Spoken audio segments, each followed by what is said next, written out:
So this is going to be a bit of a controversial video because I have two twin brothers, Antonio and Mario, that actually use a strategy that I'm going to discuss with you the legal nuances of it, but they're basically using a check that looks just like this to pay off their debts and to pay off their debts in full. And I'm going to share with you my take on it, the legal way of doing it, and how you can actually get your debts paid as quickly as possible, even if you don't have the money to pay off your debts. So I have a lot to cover in a very short period of time, so let's get into it.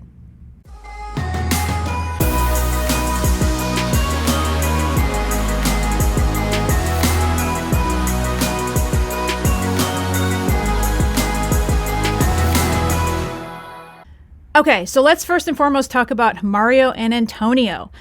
So they kind of discovered this loophole, and I don't know if I should even bring this to you, but I'm going to bring it to you anyway, because I do believe in full disclosure, but I do warn you that if you're going to use any kind of strategy that's even remotely close to this, do it at your own risk, because I'm not sharing with you how to do it for you to do it.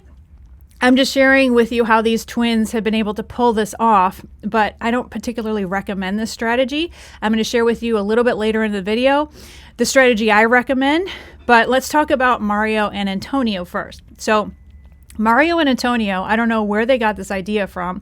I think one of their friends pulled something off like this years before, and they thought that they would try it because they were desperate to get some debts paid off.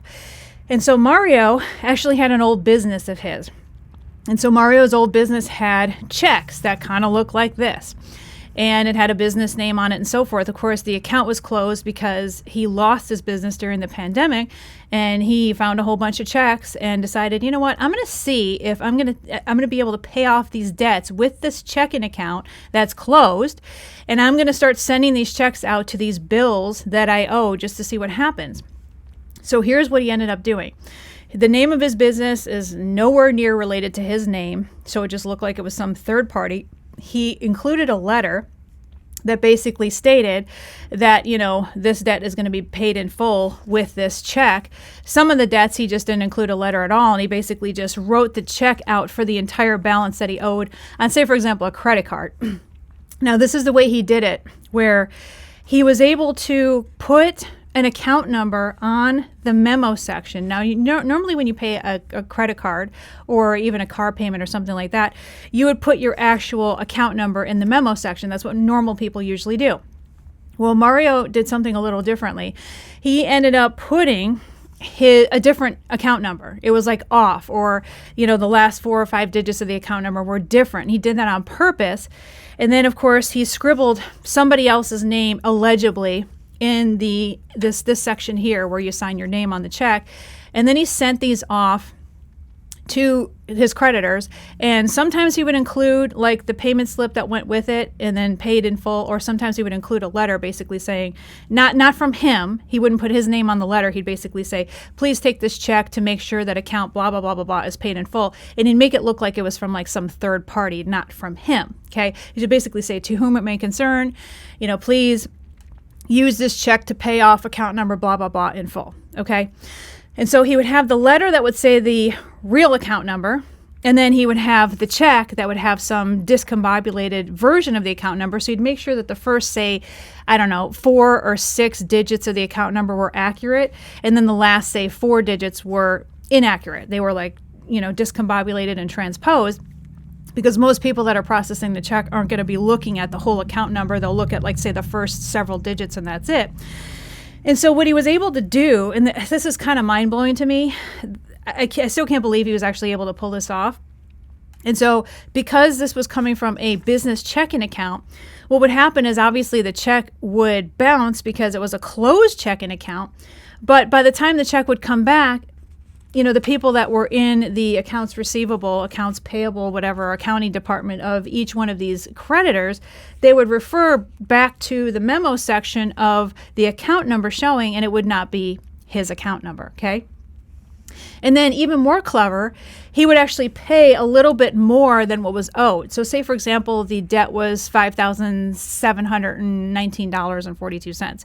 He would pay a little bit more than that, like he would round up to the nearest hundredth or even to the nearest, say, thousandth. So, for example, he'd write a check for $6,000, okay, to make sure it didn't match. So then that way, if they were going through their records, they would say, okay, well, who did have a 5,000 blah, blah, blah, account that they were trying to pay in full? Well, nobody, because he rounded up to the nearest, hundredth or thousandth, depending on how he wanted to do it.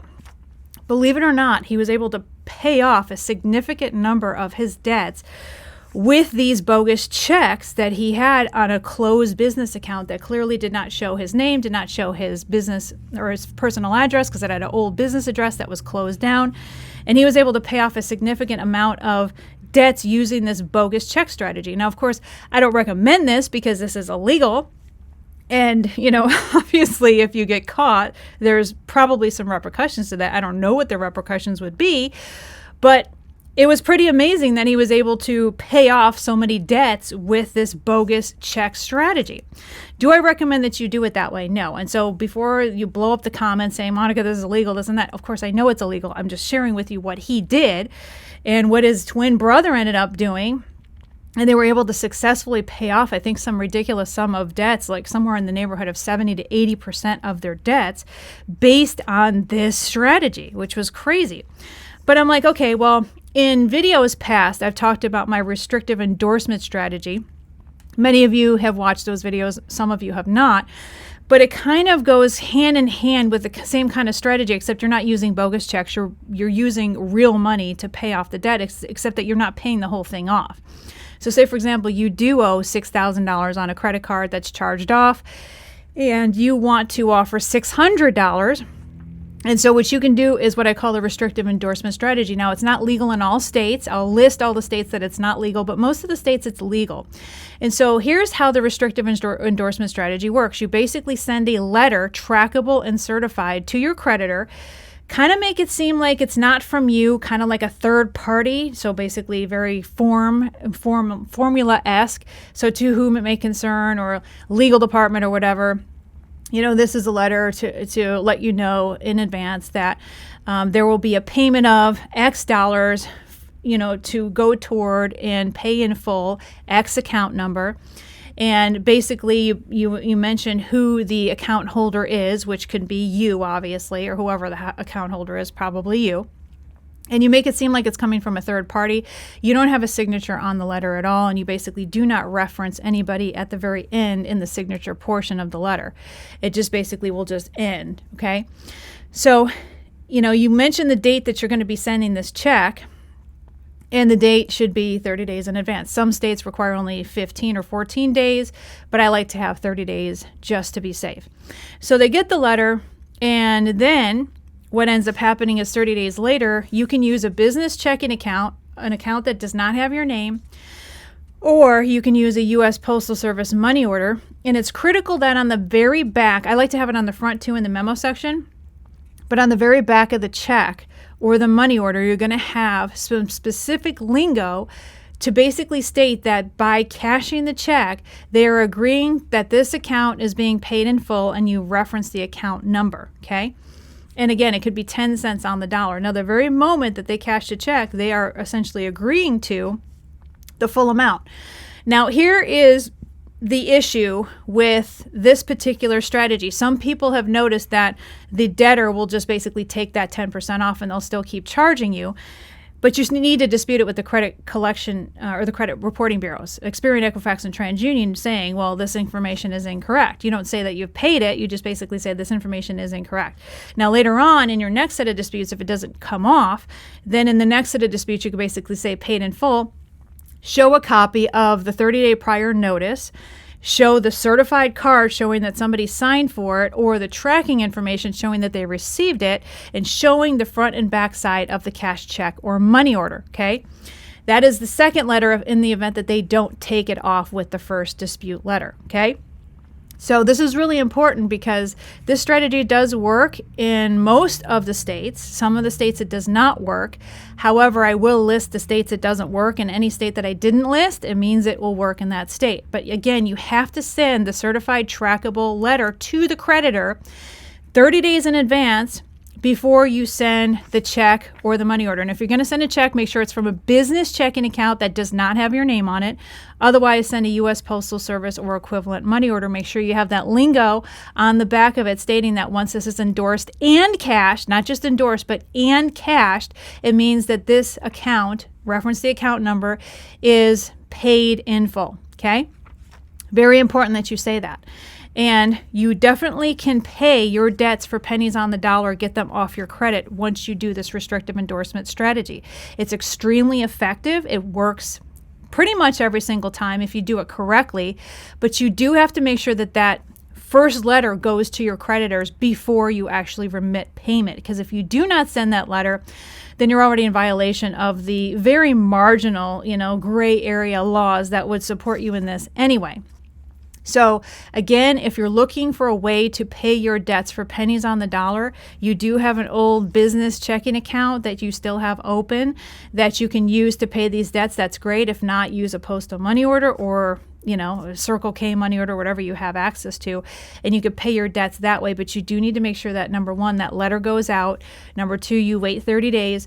Number three, you send the payment to them for the 10 cents on the dollar. And then number four, you dispute it with Experian, Equifax, and TransUnion.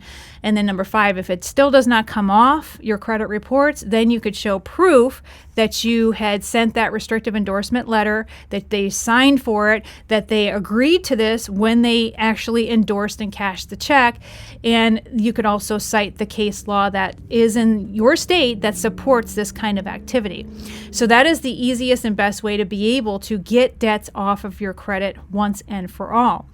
So if you have the money, you can do this. If you have the 10% or the pennies on the dollar to be able to pay these debts off, this is one way of doing it. Of course, you could always run a risk of aging the debt by sending a payment in on a debt that's really old. So if it's a debt that's like, say, 5 or 6 years on your credit report and it's about to fall off within the next 12 to 24 months or less, I recommend you just let it ride into the 7-year mark and then you just let it fall off if you can, if you're not buying a house or have some need to get it off your credit report right now. Otherwise, if it's a debt that's a couple years old, it's going to be on your credit report for a while. So you could definitely take a risk and maybe think about doing something like restrictive endorsement. Just make sure that you cite and check your state laws in reference to restrictive endorsement first, because not all states are equal with this and not all states allow for restrictive endorsement as a legal means of being able to pay your debt for pennies on the dollar.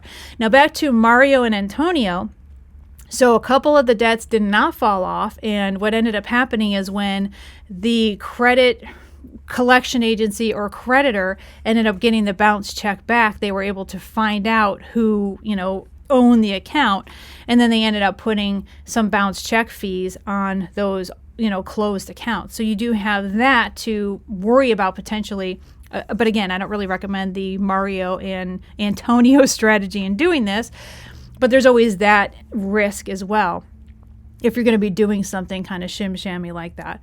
So, but they owed so much money, they were willing to take the $25 or $50 bounce check fee, whatever it is, on top of what they already owed, because to them it was already a lost cause. But again, that's obviously not the legal route to take, to use, bogus checks with a company name that's no longer, with a company address that's no longer. So I don't know that I would recommend that. However, I do recommend the restrictive endorsement. And one other strategy to use when you're dealing with restrictive endorsement is use a P.O. box. Use a P.O. box in your letter. Use a P.O. box on your return address. Always use a P.O. box. Do not use your actual physical home address.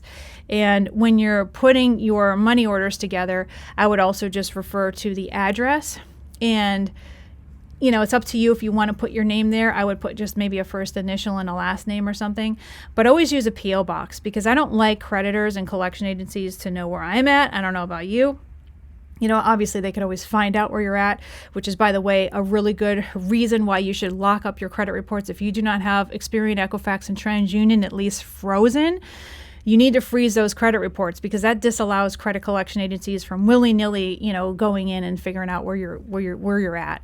You should also lock up LexisNexis as well. Make sure that's frozen as well, because LexisNexis is a way that people can also get your personal information. Also, we don't want anybody to have your personal information. So at least, in the very least, of the phantom credit bureaus, you want to lock up LexisNexis. I call them the phantom credit bureaus because they're kind of like the back, in the back extras kind of credit bureaus that, most people have never heard of.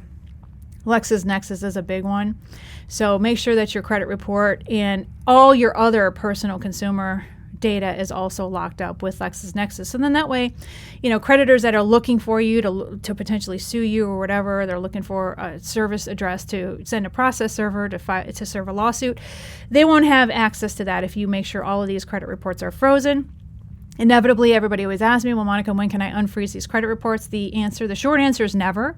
You want to keep them frozen unless, of course, you're applying for credit, in which case you can unfreeze any one of your credit reports, for a short term and then lock it back up again. You should always keep these locked up, always, because this is your future. Credit worthiness is it, man. And if you are not credit worthy, it's just going to get worse and worse on the limited and lack of opportunities that you'll have, not only for job opportunities, but also the lowest interest rates, but also even getting decent insurance premiums. I mean, everything hinges on credit. So you don't want to just leave everything open. It's almost like leaving your front door unlocked and open to your house. It's like nobody would ever do that, but yet they don't think twice about, keeping their credit reports open for any Tom, Dick, or Harry to be able to access.